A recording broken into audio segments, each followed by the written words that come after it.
షాద్ నగర్ వైపు ఉన్న మన స్వర్గసీమ వెంచర్లో ప్లాట్లు కొన్న వాళ్ళంతా సంతోషంగా ఉన్నారు. ఒక్కసారి విజిట్ చేయండి. ఇప్పుడు ఇండస్ట్రీలో మీ ప్రయాణం ఎలా అనిపిస్తుంది సార్? బాగుందన్న. ఇప్పుడు ఏ సినిమాలు చేస్తున్నారు?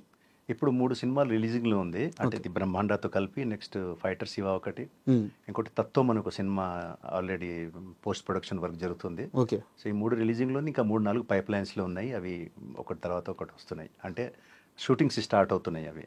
అండ్ అది మీ రీసెంట్ మూవీ బ్రహ్మాండ ట్రైలర్ రిలీజ్ అయింది. ట్రైలర్ చూసాం. అంటే సినిమాలో ఏంటంటే ఒక గ్రాండర్ కనిపిస్తుంది. అన్నిటికీ మించి ఒక గ్రామీణ నేపథ్యంలో ఉండే ఆ ఒగ్గు కథలు కానీ ఆ డివోషనల్ ఎలిమెంట్స్ కానీ చాలా ఎక్కువగా కనిపిస్తుంది. అందులో మీది పోలీస్ రోల్ గా కనిపిస్తుంది. అంటే సినిమా ఎలా వస్తుందండి? చాలా బాగా వచ్చిందండి మూవీ. చాలా హ్యాపీగా ఉన్నాం మేమంతా. ఓకే. అంటే చాలా థ్రిల్లింగ్ ఉంటుంది ఆడియన్స్కు మాత్రము. కూర్చున్న తర్వాత నెక్స్ట్ వాట్ అనేది ఒక సస్పెన్స్ క్రియేట్ అవుతూ ఉంటుంది. సెకండ్ హాఫ్ నుంచి స్టార్ట్ అయితే మాత్రం చాలా స్పిన్నింగ్, చాలా థ్రిల్లింగ్ ఉంటుంది, స్పైన్ చిల్లింగ్ ఉంటుంది, చాలా బాగుంటుంది. అండ్ ట్రైలర్ చూస్తున్నప్పుడు దాంట్లో మెయిన్ గా అట్రాక్ట్ చేసింది ఏంటంటే ఆ ఒగ్గు కథలు కానీ ఒక గ్రామ దేవత పేరు మీద జరిగే హత్యలు కానీ ఇలాంటివన్నీ చాలా ఇంట్రెస్టింగ్ అనిపించింది. అవునవును. అంటే మనం చిన్నప్పుడు గ్రామాల్లో చాలా సార్లు ఇట్లాంటి కథల గురించి వింటూ ఉంటాం. మన తాతల కాలంలో ఇలా జరిగింది. మీకేమన్నా ఎక్స్పీరియన్స్ ఉంది? ఎక్స్పీరియన్స్ అంటే ఈ షూటింగ్లో జరిగింది నాకు ఒక ఎక్స్పీరియన్స్. ఓకే. షూటింగ్ మేము భువనగిరి కొండ మీద చేస్తున్నాము.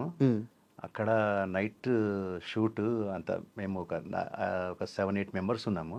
యాక్చువల్గా అక్కడ పర్మిషన్ దొరకడం చాలా కష్టం.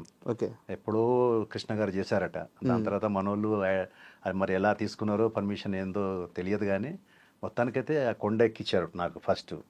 దాని తర్వాత హైట్ వెళ్ళిన తర్వాత మరి ఎక్కువైపోతుందేమో అని చెప్పేసి మళ్ళీ కొంచెం డౌన్కి వచ్చి ఒక దగ్గర షూటింగ్ చేస్తుంటే మేము ఒక పారానార్మల్ యాక్టివిటీస్ అంటారు కదండి, అది ఫీల్ అయ్యాం మేము. ఓకే. అంటే ఈ లైట్స్ అవన్నీ కూడా ఆరిపోవడము, ఇది అవ్వడము. మేమే ఉన్నాము, ఒక 6-7 కూడా ఉన్నాము. చాలా భయం వేసింది. ఆ గజ్జల సౌండ్ వస్తుంది ఆ ఏరియాలో. అంటే మనకు అర్థమవుతుంది. నేనే అడిగి డైరెక్టర్ గారికి, మన డిఓపి కార్తీక్ గారికి, అన్న ఏమైనా ఇక్కడ ఏమైనా క్యారెక్టర్స్ ఏమైనా అలాంటి క్యారెక్టర్స్ ఏమైనా ఉన్నాయా, ఈ గజ్జల సౌండ్ చేసే క్యారెక్టర్స్ ఏమైనా మీరు పెట్టారా అని అడిగితే, లేదు అలాంటి ఏం లేదు, అంటే ఏమైనా తీసుకొచ్చారా ఈ మన ఏమన్నా గజ్జల్ లాంటిది ఏమైనా తీసుకొచ్చారా, ఎందుకంటే దీంట్లో హీరో వాళ్ళ ఫ్యామిలీ ఇదే కదా చేసేది. సో ఇలాంటి సంబంధించి ఇక్కడ ఉందంటే ఈ రోజైతే ఏం తెలియదన్నారు. మరి ఎక్కడి నుంచి ఈ సౌండ్ వస్తుంది అని అడిగాను నేను. మేము కూడా ఫీల్ అవుతున్నాము కొంచెం, మా కూడా అది ఎక్కడో లైట్గా వినిపిస్తుంది, కానీ నాకైతే నేను కొంచెం హైట్లో ఉన్నా, అక్కడ ఎక్కువ వినిపిస్తుంది సౌండ్. అది కాక అక్కడున్న ప్రాపర్టీస్ పడిపోవడము ఇలాంటివి జరుగుతుంది. కొంచెం భయపడ్డాం, కానీ ఏంటంటే ఇంతమంది ఉన్నాం కదా అని ఒక ధైర్యంతో. ఎన్ని రోజులు జరిగింది సార్ షూట్? అక్కడ 1 డేనే చేసాము, కానీ దాని తర్వాత భయంకరమైన వర్షము. నాకేమో వేరే దగ్గర షూట్కి వెళ్ళాల్సి ఉండే, మన పొదిలికి షూట్ వెళ్ళాల్సి ఉండే. అక్కడ టైం అవుతుంది, ఇక్కడేమో షూటింగ్ డిస్టర్బెన్స్ అవుతుంది, ఇవన్నీ ఆ వర్షం పడిపోతుంది. మొత్తానికైతే అట్ లాస్ట్ కంప్లీట్ చేసాం, కానీ అదొకటి ఫీల్ అయ్యా నేను. అది ఒక సెన్స్ అయితే ఆ సెన్స్ అక్కడ నాకు అనిపించింది. అంటే ఆ కొండలో ఎవరు వెళ్ళరు నైట్ పూట, ఉంటదిగా నెగటివ్ ఎనర్జీస్ ఒక్కొక్కసారి. ఖచ్చితంగా. అంటే తర్వాత ఎవరినన్నా అడిగారా అక్కడ ఇలాంటి ఎవరన్నా సూసైడ్ చేసుకోవడం కానీ? లేదు, మళ్ళీ ఎందుకంటే అయిపోగానే వెళ్ళిపోయాము, దాని తర్వాత మళ్ళీ వెళ్ళడం జరగలేదు. కానీ ఈసారి ఎప్పుడైనా వెళ్తే మాత్రం కంపల్సరీ అడుగుతా, ఎందుకంటే అంత పెద్ద కొండ కాబట్టి నాకు తెలిసిన సూసైడ్ గిసైడ్ అలాంటిది జరిగే ఉంటుంది అక్కడ, ఏదో జరిగే ఉంటుంది కాబట్టి ఆ సౌండ్ రావడం. కానీ పెద్ద అంటే అంత భయానకంగా లేకున్నా ఒక ఫీల్ అయితే ఉంది. ఆ ఎలిమెంట్ అయితే ఉన్నప్పుడు మనకు అర్థమవుతుంది సౌండ్ రావడము. అది కాక లైట్స్ అవన్నీ కూడా, మరి మీరేమైనా లైట్స్కి ఏమైనా ఇది కరెక్ట్గా బ్యాటరీకి ఏమైనా పెట్టలేదా అని అడిగా. అవన్నీ కరెక్ట్గానే ఉన్నాయి, కానీ అవుతుంది బ్లింక్ అవ్వడం అవన్నీ అవుతుంది. ఆ ప్రాపర్టీస్ అవన్నీ కూడా పడిపోతున్నాయి. సో కొంచెం భయపడ్డాం మేమంతా, కానీ షూటింగ్ చేయాలి కదా అని చెప్పేసి ఆ ధైర్యంతో ఏం లేదన్నా ఈ మామూలు అని చెప్పేసి చేసుకుంటా బయలుదేరాం. మీ మూవీ ట్రైలర్ ఎంత సస్పెన్స్ గా అయితే ఉందో, అవునవును, ఇప్పుడు మీరు జరిగిన మీ షూటింగ్ కూడా అంతే సస్పెన్స్ గా జరిగింది. అవునవును. అంటే ఇది ఒక ఫీల్ అయ్యా నేను అక్కడ. తర్వాత మేము మాట్లాడుకున్నాం కూడా డైరెక్టర్ గారితో ప్లస్ డిఓపి గారితో కూడా మాట్లాడుకున్నాం. వాళ్ళు కూడా అవును మాకైతే అనిపించింది, కానీ ఇవన్నీ ఎందుకు మనం డిస్కస్ చేయడం, షూటింగ్ కదా, మాకు కూడా కొంచెం భయం అయిందని చెప్పారు వాళ్ళు. మనకి చాలా పాత రోజుల్లోకి వెళ్తే మన ఎన్టీఆర్ గారు కానీ ఏఎన్ఆర్ గారు కానీ ఒక డివోషనల్ మూవీ చేసేటప్పుడు మేము అంత నిష్ఠగా ఉంటాము. అవును. సో మనం ఒక పెద్ద ప్రయత్నం చేస్తున్నప్పుడు కొంత నెగిటివ్ కూడా వస్తుంటే దాన్ని తట్టుకొని నిలబడగలగాలి. అవునవును.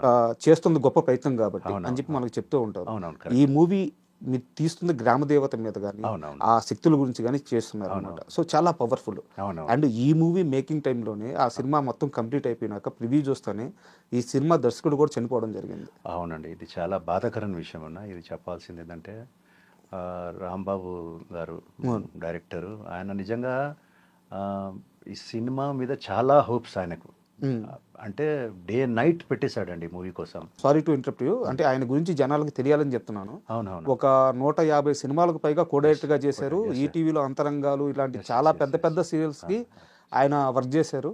సో చెప్పండి సార్, సారీ చెప్పండి. ఇంకోటి ఏంటంటే సార్, నాట్ యాజ్ ఏ అంటే డైరెక్టర్గా కాకుండా ఒక చాలా సున్నితమైన మనసు కలిగిన మనిషి అతను. ఓకే. ఎవరిని కూడా హర్ట్ చేయడం కానీ, షూటింగ్లో అందరితో ప్రేమగా చేయించుకోవడం కానీ, అందరితో చాలా ప్రేమగా ఉండేవాడు. అసలు మేము ఎప్పుడు కూడా షూటింగ్ చేసేటప్పుడు ఒక ఆయన డైరెక్టర్ అని ఎప్పుడు మాకు అనిపించలేదు. ఓకే. అంత కలుపుకొని పోయే మనస్తత్వం ఆయనది. సో సడన్గా ఇది జరిగినందుకు మేమంతా చాలా బాధపడ్డాం. ఆ విషయం అంటే మాకు అసలు ఫస్ట్ నమ్మబుద్ధి కాలే. మీరున్నారు సార్ ఆ రోజు ప్రివ్యూ థియేటర్లో? మీరు అందరూ ఉన్నారా? నేనైతే లేను. ఓకే. డిఓపి వాళ్ళు ఉన్నారట, మరి కార్తీక్ గారు వీళ్ళంతా ఉన్నారట. సడన్గా ఆయనకు అంటే బీపీ ప్రాబ్లం ఉండేది ఆయనకు. ఈ హడావిడిలో సినిమా మీద ఉన్న ఆయనకు ఆ ప్రేమ అనుకోండి, లేకుంటే అసలు అంటే ఇది పెద్ద ఎత్తున నా సినిమా రిలీజ్ కావాలి, అందరికి చేరాలి అనే దాంట్లో ఆయన ఏంటంటే ప్రివ్యూ మీద ప్రివ్యూ ఇస్తున్నారు.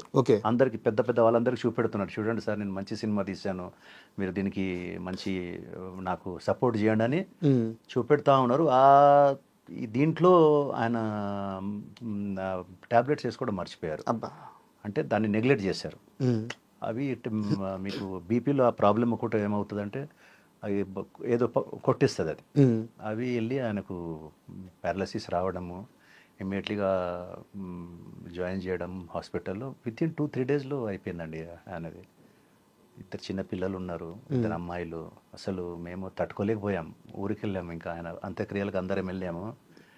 ఇంకా ఏడుపులండి అందరిది. మా డిఓపి కార్తీక్ గారికి అయితే అసలు మేము ఆపలేకపోయాం. అంటే వాళ్ళిద్దరి సినిమాలు చేస్తున్న దగ్గర నుంచి ఎలాంటి వాళ్ళ బంధం అంటే మాకు ఇంకా కొంచెం తక్కువ, డైరెక్టర్కి డిఓపి వాళ్ళకు ఎంత ఏర్పడేదంటే మేము బాధలో ఉన్నాము, మాకు కళ్ళకి నీళ్ళు వస్తున్నాయి, కానీ ఆయననైతే ఆపలేకపోయాం మేము. ఆయన శవం ముందుకు వెళ్తుంటే ఈయనకు 4 పట్టుకోవాల్సిన పరిస్థితి వచ్చింది. అంత ఇమోషనల్గా ఆయన అంతా ఏడుస్తున్నారు, అరిచి అరుస్తున్నారు. అంటే అంత పోగొట్టుకున్నామే అన్న టైప్లో ఉన్నారు ఆయన. అంటే వాళ్ళ బాండ్ అట్లా సినిమాతో అయింది వాళ్ళది. ఫ్రమ్ ద బిగినింగ్ నుంచి మేము కూడా చాలా తర్వాత చెప్పామన్నా, జరిగిపోయింది, మనం ఏం చేయగలుగుతాం దీనికి, మీరు ఇప్పుడు నెక్స్ట్ మీరే తీసుకోవాలి ఈ సినిమాను. ఇప్పుడు రాంబాబు గారు లేరు కాబట్టి ఇప్పుడు మీరు దగ్గరుండి ఈ సినిమాను మీరు ఎంత దాకైతే ప్రేక్షకులకు మీరు చేరగలిగితే అంతా ఆయన ఆత్మకు శాంతి దొరుకుతుంది. ఎందుకంటే ఆయన పాపం సినిమా కానీ సినిమా ఆడియన్స్తో కూర్చొని చూడలేదు ఆయన. ఏ డైరెక్టర్కైనా ఒకసారి థియేటర్లో అందరు ఆడియన్స్తో కూర్చొని చూడాలని. అంతే కదా సార్, అంటే ఇన్ని వందల సినిమాలకి కోఆర్డినేటర్గా చేసి అన్ని సీరియల్స్ కి పనిచేసి, అంటే ఇది 1 రోజు 2 రోజుల జర్నీ కాదు. మళ్ళీ ఇది 2 years అయిందండి సినిమా. మధ్యలో ఆకుంటా, ప్లస్ అవుట్డోర్స్ ఎక్కువ ఉన్నాయి దీంట్లో. సాంగ్స్ అవన్నీ కూడా అవుట్డోర్లో చేశారు.